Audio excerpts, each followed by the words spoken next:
В ходе поездки в Малгобекский район Махмуд Али Калиматов побывал в гостях у участников конкурса на лучшее подсобное хозяйство. Глава посетил участок депутата Народного собрания Харуна Саутиева и побывал в гостях у Марии Кузиковой. Второй этап конкурса продлится до 31 июля. По итогам определят 13 финалистов. Среди участников как профессиональные садоводы и фермеры, так и любители. А уже в Карабулаке Калиматов посетил новый дилерский автоцентр «Лада», открывшийся этой весной.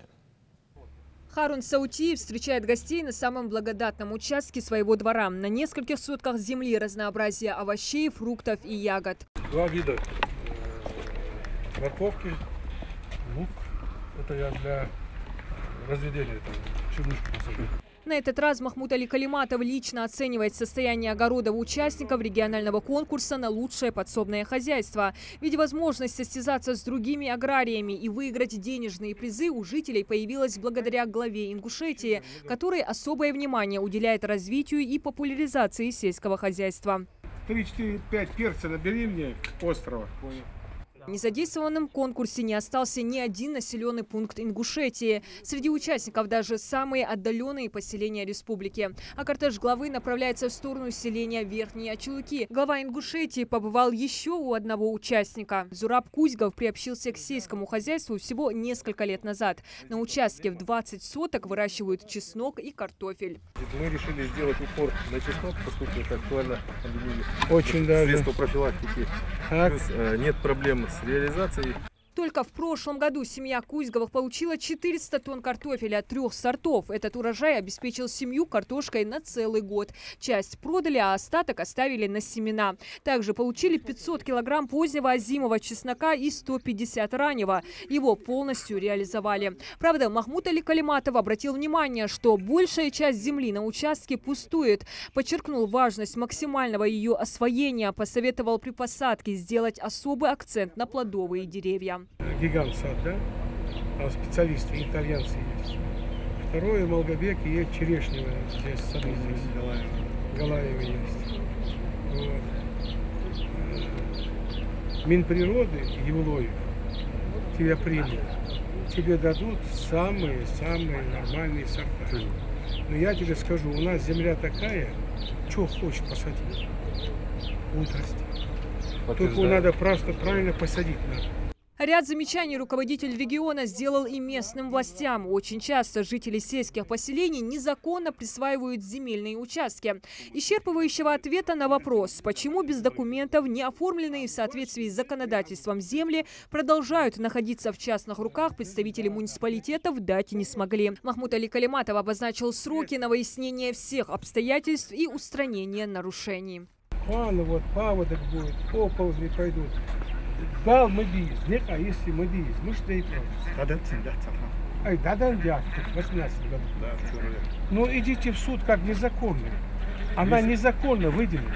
Вот я даю срок вам до 1 сентября каждый квадратный метр в районе, чтобы был оформлен. Остальное берите вот плугом, все сносите и общего пользования таблицу сажайте. Вот пусть Микаил осваивает картошку, сажает там. В аренду он отдайте ему.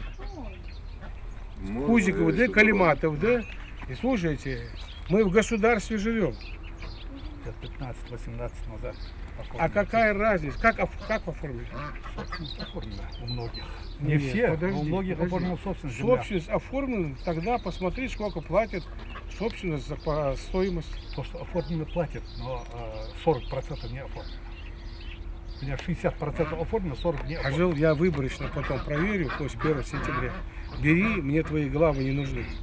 Значит, кто не даст служебную проверку и предлагай выгонять. Прям выгонять. Себя спрос будет, а не с них глав.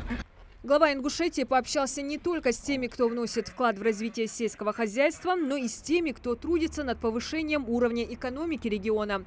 Впервые на территории Ингушетии открылся дилерский центр «Лада». Теперь приобрести модели автомобилей Гранта, Веста, Ларгус, Нива Тревел в 5 модификациях можно, не выезжая за пределы региона, а также проводить гарантийное обслуживание и оформлять страховые полисы. Диагностический аппарат, специальных автолазер, специальные программы. Аппарат работает чисто на IT-объект. То есть у вас связь такая с ними?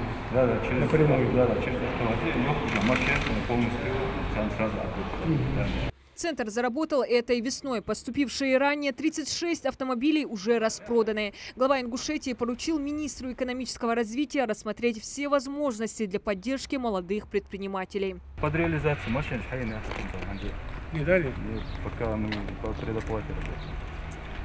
وأخذوا تيك أفش داست وجا ماشي حيث ده يزج بناخبي سارج أفش حيث جاءت توصل إشت خليك يزك есть я за 20 машин. Они разве не дали изначально? Нет, у них такая практика противная, что они не дают. Не дают. По-моему, там полгода надо отработать, Ну, чтобы зарекомендовать себя. Потом уже дают. Потом дают, да, под реализацию. Под реализацию. Да. До сентября. Ваши письма большую роль сейчас сыграли, Махмуд. Вот то, что приезжают два вице-президента, это, конечно... Ну, это понятно, но их же работает, что у них одна машина. Также Ахмед Измайлов поделился планами открыть рядом с центром цеха для малярно-восстановительных, токарных, антикоррозийных работ и мастерскую для установки ГБО. Правда, квадратных метров для реализации этого проекта на участке не хватает. Махмуд Али Калиматов поручил местным властям и Минэкономики изучить земли рядом, которые можно отвести под строительство мастерских. Новый дилерский центр «АвтоВАЗ» обеспечил и создание дополнительных рабочих мест в регионе. У всех трудоустраивающихся есть возможность пройти бесплатные дистанционные курсы, а часть сотрудников намерены отправить на обучение в Тольятти. Диана Дударова, Магомед Шаухалов, Новости 24.